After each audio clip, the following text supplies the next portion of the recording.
लिखा है कि बहुत सी सास ऐसी होती हैं जो स्वयं अपने आप आगे से हर काम में चली जाती है लेकिन अपनी बहुओं को नहीं आने देती। और ऐसी ही सासों के डर के कारण वही गोपी मन में विचार कर रही थी कि शायद हमें अभी नहीं जाना चाहिए। एक दिन सास मंदिर गई हुई थी, बहू पानी भरने के लिए पनघट पर गई हुई थी और जब पनघट पर से जल भरकर ला रही है तो मन में विचार आया, आपस में रिगड़ लगाई और मत अपनी अपनी गागर को फोड़ लिया। जल से पूरी सरभर गीली हो गई और सराभर गीली होकर जब अपने घर पहुंची है, सास ने पूछ ली, कह रही तुम्हारी ये अवस्था कैसे है और मटकी कहाँ है? तो बहू कह रही है कि देखो माँ जी, ये जो नंद को लाला है ना, जो नंद को लाला हमारी मटकी फोड़ गए और मटकी फोड़ के फिर एक बात और कही कि कहा कही कि तुम पे जो बन सके जाए कर लीजो, मैं तो ऐसे ही करूंगा और मुझे बता भी देवे और यूं कहवे कि मैं तो नंद जी को लाला हूं और तुम मेरा कुछ ही नहीं बिगाड़ सकते। एक दिन की है, दो दिन की है, जो लगातार ये काम है ना, तो सास ने मन में विचार करो कि ऐसे काम नहीं चलेगा। जे तो भैया के पास बुलानो भिजवानो पड़ेगा। तब सास बहू पे कह रही है कि देखो रे, जब जाओ तो हमारी तरफ से उलानो दे दीजिए यशोदा मैया को, लेकिन हमारो ये पता नहीं लगना चाहिए कि हमने भेजी है। और सास से आज्ञा मिल गई तो बहू तो यही चाहती थी कि हमें नंद जी के यहाँ पर भगवान कन्हैया का दर्शन करने जाना है, उस मनोहर झांकी का दर्शन करना है। और सारी गोपियां 16 श्रृंगार देखिए उल्हाना का देने जा रही है, जब भी कैसे जा रही है, 16 श्रृंगार कर लिए हैं और पूरी सज धज के नए वस्त्र धारण करके और जब कन्हैया से मिलने जा रही है, उल्हानो देवे जा रही है। अब जब उल्हानो देवे जा रही है तो मैया यशोदा मन में विचार करने लगी कि आज ये सब कहाँ जा रहे हैं। मन में विचार आया एकादशी है, तो एकादशी भी ना है, सत्यनारायण जी की कथा ऐसे है कि सत्यनारायण जी की कथा ना है। इतने में देखो कि द्वार पे होते हुए सबकी सब गोपियां मकान अपने महल में भीतर आते दिखाई दे। महल में जैसे गोपियों आते देखे तो भैया यशोदा को तो ऊपर को सांस ऊपर और नीचे को नीचे, कि पतो नहीं आज जी लाला ऐसो कर का उधम करायो जाके बजे थे सबकी सब उल्हानो देवी के तैयार है। और कन्हैया मैया के पल्लू को पकड़ के ढाल बना के खड़े। बच्चों के लिए माँ सबसे बड़ी ढाल होती है, तो कन्हैया भी मैया के पल्लू की ढाल बनाकर खड़े हो गए। और गोपियां कह रही है कि देख रही भैया तेरे जो लाला है ना, ये बहुत ज्यादा शरारत करने लग गए हो, और शरारत भी ऐसी ऐसी करे है कि जो मुंह से कह रही हो ना हमें तेरी बहने ऐसी का शरारत करे है कि देख भैया हमारे गिनती की गाय, अब हमारे जब गिनती की गाय है तो हमारे बालक को दूध दही पूरा चाहिए। तेरे लाला का कर है संध्या के समय जावे और सबरे बछड़ा न खोल के आए जावे और वे बछड़ा गाय को तुम पान कर जावे, हमारे बालकन के ताई भी थोड़ा सा दूध भी ना बचे।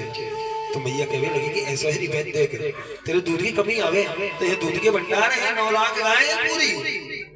अब उन 9 लाख गायों को जो दूध होता है ऐसा कर तो यहाँ से ले जाए।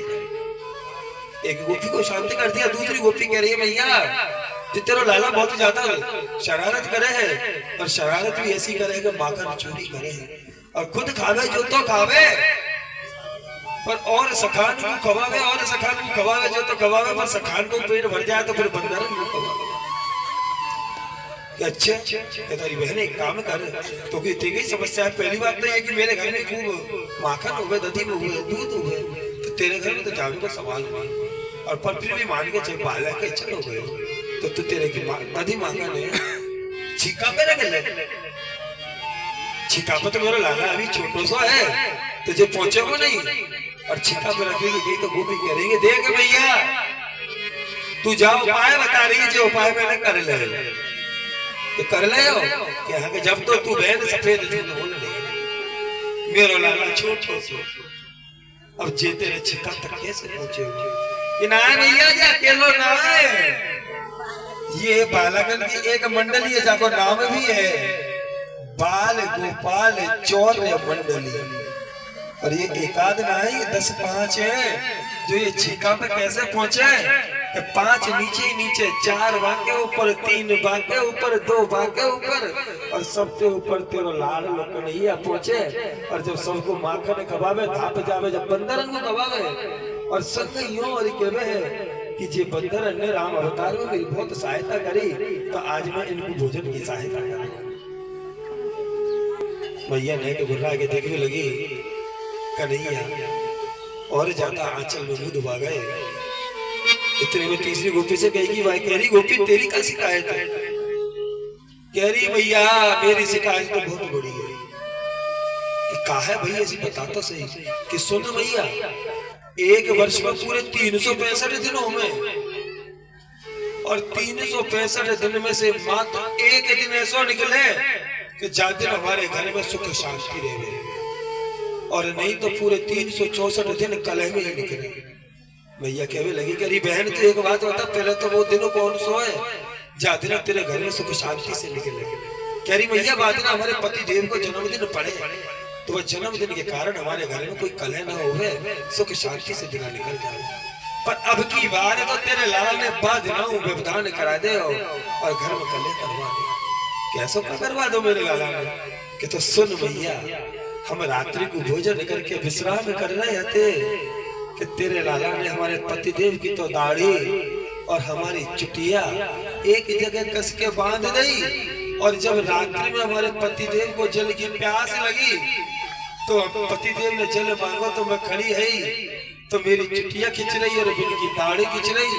तो मैंने बिनते कहा कि चुटिया क्यों खींच रहे? वो कह रहे तो मेरी दाढ़ी क्यों खींच रही है? जब तक उजारो करो, जब तक तो के मैया आधी दाढ़ी बिनकी और आधी चुटिया मेरी, खुशक से अलग है गई और बड़ी मुश्किल से जाएगी सुन। बोलेंगे राधे राधे। ऐसी ऐसी लीलाएं करनी है कन्हैया ने। देखो चौथी गोपी से पूछ रहे कि भाई तेरी शिकायत होता तो देख भैया बताओ तो सही, पर सुन तेरा लाला कैसे करे। पूर्णमासी को दिना हो, पूर्णिमा के दिन में सत्यनारायण जी की कथा सुनने के लिए पंजीरी भूल मिली। अब तेरा लाला मेरे पास आया और आके सबसे पहले तो राधे राधे करी कि भाभी राधे राधे। अब देखिए जितनी भी वृद्ध माताएं थी ना, वृद्ध अवस्था में थी, अधिकतर भाभी लगती थी, क्योंकि यशोदा मैया को 80 वर्ष की अवस्था में जाके कन्हैया गोद में पहुंचे थे।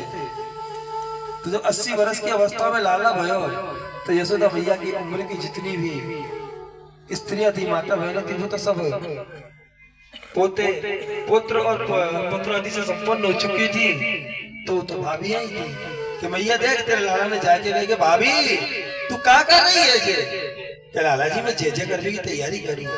कि तू कौन सी जय जय करे? कि सत्यनारायण जी को व्रत करूं और बाकी कथा सुनी। कि चल एक बात बता, तेरे जो सत्यनारायण जी भगवान है, इन्हें करो तेरी पूजा साक्षात बैठ के स्वीकार करी। कि ना लाला जी, कहते मैं कहूँ तेरा प्रसाद साक्षात बैठ के ग्रहण करो। कि ना लाला, कहते आज हम करवाए दे तो अहो भाग्य लाला जी हमारे ऐसा अवसर कौन गोवेगो कि भगवान के साक्षात दर्शन हमें जाए ना। कहते ठीक है भाभी तू भोग लिए, भोग आएगा पाटा पे भोग लगाए दो। कि भाभी पर्दा लगा दे। कि लगा दो, दो पर्दा। कि जब पर्दा पे काम ना चले भाभी, तेरे नेत्र को पर्दा लगाएगा। नेत्र बंद कर दिए।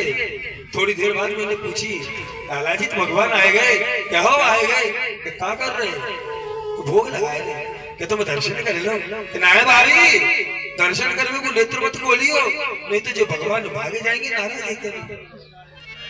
थोड़ी देर और रुकी, फिर पूछ ली कि काहे लाला जी तुम्हारे भगवान ने भोजन कर लिया, भोग लगा लो। कहो भाभी लगाए लो। कि तो नेत्र खोल लो। कहाँ खोल ले भाभी? नेत्र खोल के देखे, पर्दा हटा के देखे तो कारी बिटिया के 2 पिल्ला बैठाए रखे और जिनको मेरी पति जी को भोग लगवाए। बोलेंगे राधे राधे।